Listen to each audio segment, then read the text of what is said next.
ẹ̀yin èèyàn mi ó lágbára o. Wọ́n bá ní ẹni tán fẹ́ sùn jẹ tẹ́lẹ̀ tó lọ́ọ́ fi epo para. Òun ni Igbi, ìyá Nasiru, ìyàwó bàbá Nasiru. Wọ́n ló ránṣẹ́ wá láti Canada. Àwọn kan á ní Canada, àwọn kan á ní Abuja. Nǹkan máa ń bẹ̀. Wọ́n ní ṣe ló ránṣẹ́ sí kábíyèsí pé kábíyèsí in as much pé kábíyèsí yẹn ó yìí ń ṣe fèrèkọ̀kọ̀ pé àṣẹ Naomi ló fẹ́ tẹ̀lé. Ó lóun fẹ́ tẹ̀lé àṣẹ Queen Naomi since tó jẹ́ pé ẹnu kábíyèsí kò lè take decision ara ẹ̀. Pé sì tó jẹ́ pé kábíyèsí ò lè take decision ara àfi tí decision kábíyèsí ni decision Naomi ni kábíyèsí fẹ́ máa tẹ̀lé. Therefore, òun bóun ṣe wà yìí, ó máa kúrò ní Canada Mansion ní Canada tóun máa kúrò. Tóun dẹ̀ máa kó àwọn ìbejì yẹn, ó máa kó wọn kúrò. Tó jẹ́ pé wọn ò ní mọ ibi tí òun wà. Tọ́ bá wá ní Canada Mansion tó ń bá rò ó pé wọ́n lè ever mọ ibi tó òun wà mọ́. Láìláì wọ́n dẹ̀ máa wá òun tó máa ya kábíyèsí lẹ́nu tó máa ká àwọn ìbejì. Ó máa kó wọn. Ó máa kó wọn sálọ tó máa wá òun tó hàn ní rò òun. Wọ́n ní nǹkan tó sọ fún kábíyèsí nìyẹn. Kábíyèsí ó ní òun ò ní jẹ́ kí Naomi kó sinmi níbi tó wà. Òun sọ fún kábíyèsí pé kó fi Naomi lẹ̀. Kí ló dé nǹkan tí Naomi ń ṣe fáwọn páwọn nǹkan tó ń ṣe fún kábíyèsí pé àwọn lè ṣe irú ẹ̀, òun lè ṣe irú ẹ̀ more than Queen Naomi. Báwo ló ṣe jẹ́ pé kábíyèsí gbogbo advice tó òun fún kábíyèsí ní láíláí pé Naomi ṣá pé ó máa fi kábíyèsí àti Naomi sílẹ̀ kán lọ máa ràn kán lọ máa ṣe pé ṣùgbọ́n o àwọn ìbejì tó ń fẹ́ kó lọ yìí òun kábíyèsí máa wá òun pẹ̀lú ìbejì yìí ló máa dùn kábíyèsí jù.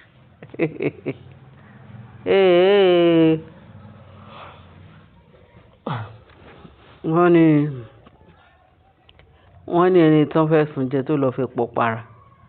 Kí ni kábíyèsí ní í ṣe pẹ̀lú àwọn ìbejì?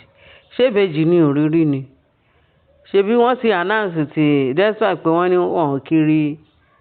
wọ́n polongo àwọn ìbẹ́ta àwọn ọmọkùnrin Naomi pé wọ́n polówó ẹ̀. Ṣé àwọn ìbẹ́ta àti ìbejì èwo ló wọ̀ authentic jù? Yẹn lẹ máa fi mọ̀ pé Naomi nǹkan ayé òun àbáyé lọ. Gbogbo àwọn nǹkan bẹ́ẹ̀ yẹn kò freak Naomi. Naomi ò tiẹ̀ sọ wípé bóyá ẹnìkan ń show up kóun náà show up. Ẹnìkan ṣe báyìí òun náà máa ṣe. Gbogbo nǹkan tó kálukú wọn ń dánwò láàfin ẹ̀yìn Naomi náà wà. Gbogbo nǹkan tó ń dánwò wọ́n imitate Naomi ni. Wọ́n fara wé Naomi ni. Tẹ́ bá wo àwọn fíìmù tá a máa ń wò, àwọn fídíò tó wà ní sí kábíyèsí àti Naomi tó máa jókòó sẹ́gbẹ̀ẹ́ ara wọn tó máa nàgà tí Naomi máa fẹnu sí kábíyèsí lẹ́nu tó máa nàgà tó máa wà ní any occasion. Gbogbo ìṣe kábíyèsí àti Naomi ó ní gbogbo àwọn olórí yẹn wá lọ imitate. Wọ́n ní ẹni abálábàlà ní bàbá. Kò sí gbogbo nǹkan táwọn olórí yẹn ṣe. Àwọn tó ń pè àwọn so-called olórí láàfin. Gbogbo nǹkan tí Naomi ṣe òun ni gbogbo wọn gùn lé tó ń ṣe. Torí Naomi wá jẹ́ ènìyàn ọ̀tọ̀. Naomi jẹ́ ẹni tó jẹ́ pé nǹkan tiẹ̀ tuntun ni fresh àti pé ó máa ń yàtọ̀ ni. Òun imitate wọn. Òun wago alágo ṣiṣẹ́. Àwọn náà ń lépa Naomi. Àwọn náà tó rẹ̀ ní owú jíjẹ yẹn ṣe wá pọ̀ jàǹtìrẹrẹ.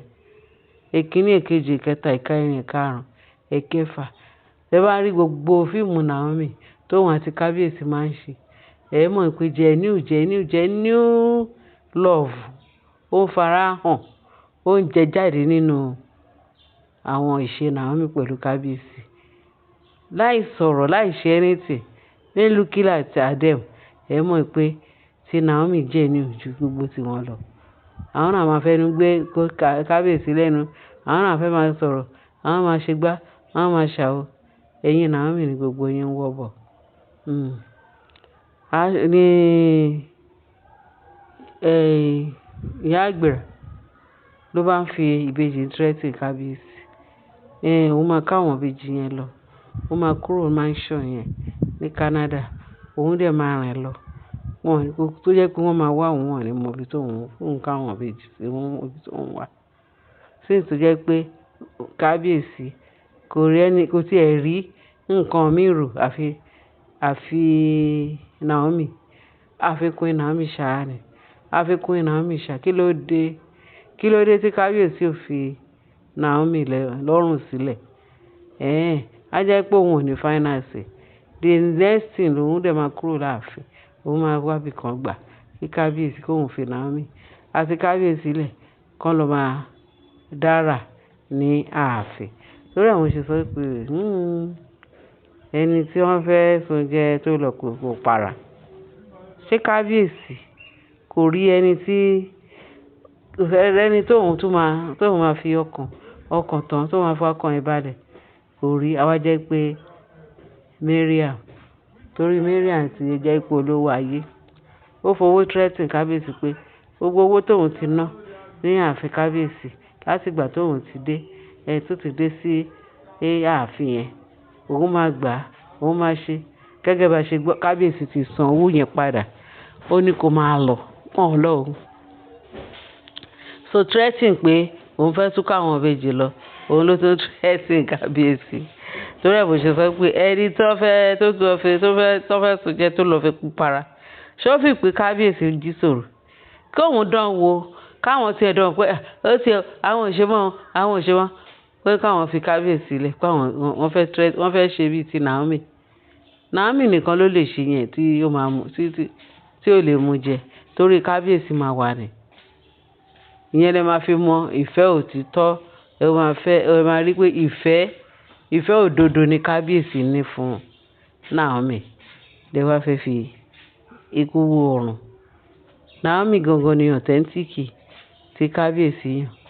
A gbọ́ pé ìyàwó tí wọ́n ṣẹ̀ṣẹ̀ fẹ́, ó dàbí pé bẹ́ẹ̀ bá ṣe gbọ́, ó dàbí pé wọ́n ti sọ̀rọ̀ sí létí pé Naomi ṣe kíní. Wọ́n ní ṣe ló lọ bẹ Naomi pé kí Naomi jọ.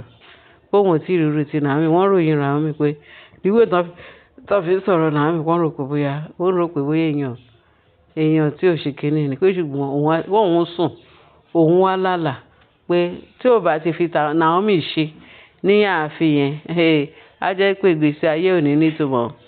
Bọ́n ti ẹ̀ sọ fún lójú àlá, kábíyèsí fúnra lára rẹ̀ ó máa sọ fún.